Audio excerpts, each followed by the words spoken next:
한 이해가 되지 않는 판결이 있다고 합니다. 박성배 변호사님. 작년 6월 폐암 사기 환자 박 씨가 호흡곤란 증세로 구급차에 타고 긴급 후송 아하. 중이었습니다. 그런데 32세 택시기사 최 씨가 구급차가 자신의 차를 추월했다면서 이 구급차를 뒤에서 추돌합니다. 그리고는 11분간 구급차를 가로막고 비켜주지 않습니다. 그 과정에서 누구는 구급차 운전 안 해본 줄 아느냐, 사고 처리부터 하라, 무엇보다도 환자가 죽으면 내가 책임진다는 발언을 합니다. 많은 분들이 기억하고 계실 것 같은데요. 그러니까요. 분초를 다투는 상황이라 박 씨 남편과 며느리가 제발 보내달라고 요청하지만 최 씨는 안 된다면서 119 구급대를 자신이 대신 부릅니다. 뒤늦게 박 씨 인근 병원으로 이송됐지만 10분 차이로 하나 남아있던 음압격리 병실에 입원하지 못하고 1시간 30분가량 구급차에서 대기하다가 간신히 입원했지만 결국 5시간 후에 사망합니다. 이 사건으로 최 씨 1심에서 징역 2년을 선고받았는데 지난 12일 항소심에서 이보다 감형된 징역 1년 10월이 선고됐습니다. 항소심에서 감형이 이루어지면서 논란이 이어지고 있습니다. 어처구니가 없습니다. 구급차를 가로막은 저 남성에게 항소심에서 감형이 돼요.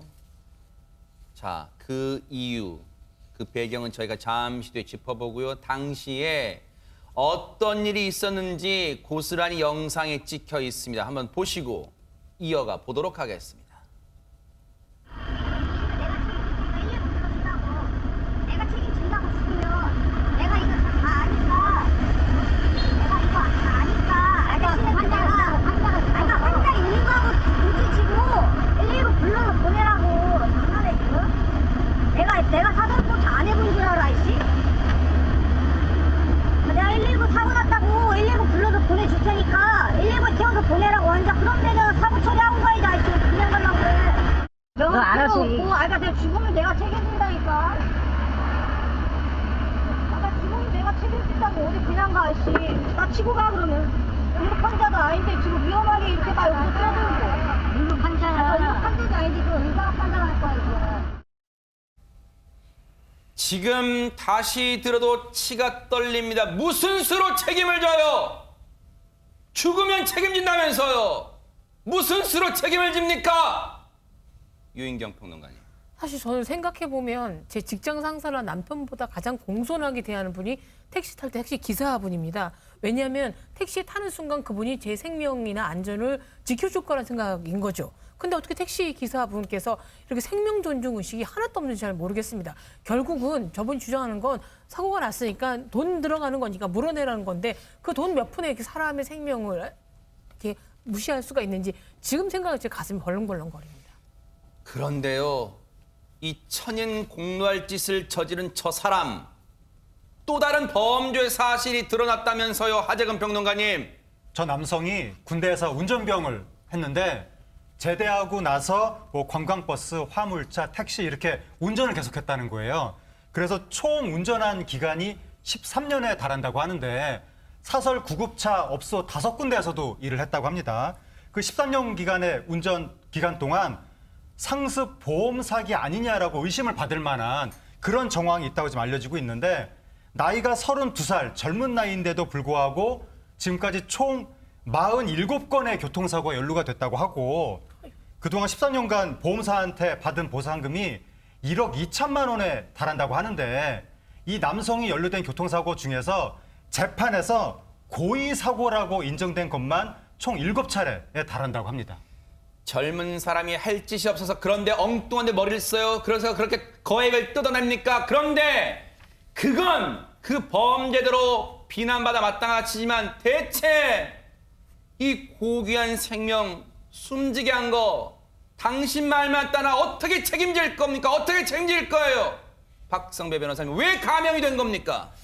박 씨 아들은 최 씨로 인해서 병원 이송이 지연되고 이로 인해 치료의 골든타임을 놓쳤다면서 지난해 7월에 최 씨를 상대로 살인 등 5개 혐의로 경찰에 고소를 합니다. 그리고 현재 진행되고 있는 재판은 이 살인 혐의를 뺀 교통사고와 사기에 대한 재판만 진행되고 있습니다. 이로 인해서 1심에서 징역 2년이 선고됐다가 최근 징역 1년 10월로 항소심에서 감형이 된 것인데 항소심은 피고인이 잘못을 모두 인정하고 있고 피해자들과 모두 합의한 사정을 고려했다고 판시했습니다.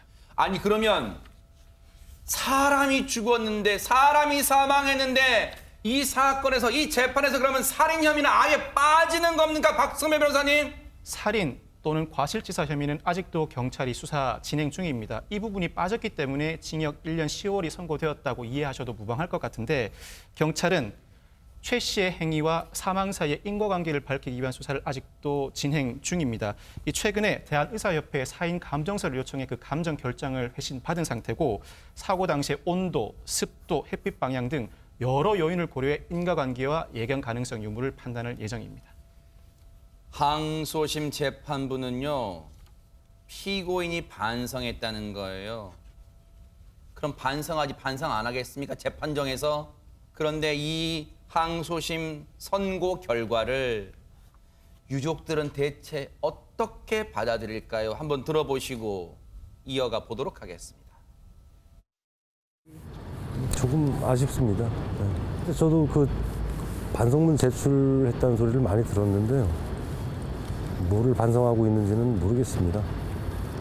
어떻게 보면 지금 유족분들과의 소통할 창구가 있는 것이고, 상대방 이제 소송 대리인을 통해서 저희 유족들과도 소통을 할 수 있을 것인데, 아직까지도 어떠한 뭐 사과라든지 반성의 말을 저희에게 전달하지 않고, 저희도 전달받지 못하고, 뭐 이런 사실이 상당히 아쉽고요. 바로 저 얘기를 저희도 묻고 싶습니다. 한진용 기자님, 항소심 재판부는 이 피고인이 반성하고 있다는데 유족 측은 사과 한마디 못 들었다면 대체 어디 허공에 반성한 거예요? 허공에 사과한 겁니까? 이 아들 김 씨에 따르면은요, 반성문을 10차례 정도 제출했다고 하는데 정작 유족들에게는 직접 사과를 하거나 또 사과를 하고 싶다는 의사를 전한 적도 없다고 하고요. 분명히 항소심에서 판사는요, 피해자 합의했다고 했는데 누가 합의했는지 모르겠다라고 얘기를 했습니다. 결국은 유족과 합의된 건 아니라는 거죠. 하지만 가장 중요한 건 마지막입니다. 이 건강이 좋지 않던 어머니가 그렇게 험한 꼴을 보고 돌아가신 게 너무나도 억울하고 원통하다라고 성토했습니다. 유족 측은 합의한 적이 없다는데 대체 누구랑 그러면 합의한 거예요? 대체 이건 이렇게 정말로 믿을 수 없는 상황이 있습니까? 박성배 변호사님. 이 사건은 살인 또는 과실치사 혐의로 기소된 사건이 아니기 때문에 피해자 유족이 피해자는 아닙니다. 이 사건의 피해자는 보험사기 피해자는 보험사가 되는 것이고, 업무방해 피해자는 구급차 기사 등이 되는 것이죠. 이들과 합의했다는 취지이지 사망한 박 씨의 유족과 합의했다는 취지로 판시하지는 않았습니다. 언론의 모습을 보였던 이 천인 공로할 남성의 모습 잠시 보시고 이어가 보도록 하겠습니다.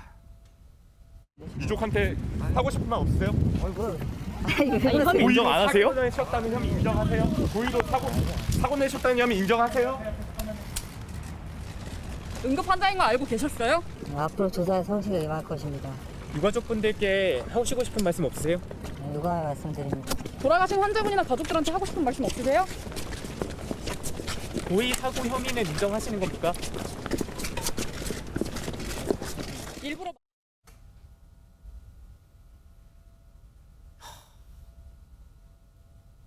반성. 언제부터 반성의 의미가 저렇게 고개를 뻣뻣이 들고 그냥 기계적으로 하는 말처럼, 네, 유감의 말씀 전합니다. 언제부터 이런 게 반성이고 사과였습니까? 유인경 평론가님. 저번에도 지금도 수많은 살인범, 흉악범들이 들어가서 그냥 형식적으로 반성문을 쓰고 그런 것들이 기사로 보여지기도 합니다. 반성문을 매일매일 쓰고 있다. 뭐 N번방의 피고인들도 뭐 그렇게 하고 있는데요. 재판관들에게 부탁드리고 싶은 것은 문건으로만 보실 게 아니라 그 안에 담겨진 진심을 좀 헤아려 주시기 바라고요. 합의나 뭐 이걸 떠나서 유가족들이 얼마나 상심하고 있을지도 한번 마음의 재판을 해주시기 바랍니다. 지금 살인 미수 혐의는 추가로 경찰이 최선을 다해서 보강수하고 있으니까요. 뉴스파이터가 눈 부릅뜨고 이 사건, 이 재판도 따라붙어 보도록 하겠습니다.